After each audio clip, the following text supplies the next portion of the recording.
गुजरातमध्ये गेले 2 दिवस सुरू असलेल्या मुसळधार पावसानं दक्षिण आणि मध्य भागाला धुमाकूळ घातलेला आहे। या प्रलयामध्ये 7 जणांचा बळी गेला असून तापी, नर्मदा, विश्वामित्रीसह प्रमुख नद्यांनी धोक्याची पातळी ओलांडल्यानं 25,000 लोकांना सुरक्षित स्थळी हलवण्यात आलंय।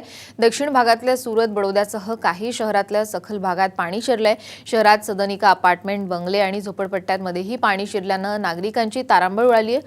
भरूच जिल्ह्यातील 25 पेक्षा अधिक गावांमधील 10,000 पेक्षा अधिक लोकांना तात्पुरतं स्थलांतरित करण्यात आलेलं आहे। 23,000 लोकांची बडोदा आणि छोटा उदेपूर जिल्ह्यातील सुरक्षित स्थळी व्यवस्था करण्यात आलेली आहे।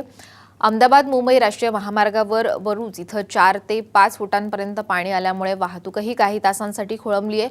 दोन्ही महामार्गादरम्यानच्या रेल्वे सेवेला फटका बसलाय। लोकांच्या मदतीसाठी राष्ट्रीय आपत्ती प्रतिसाद पथकाबरोबरच निमलष्करी दलाचीही मदत घेण्यात आली आहे।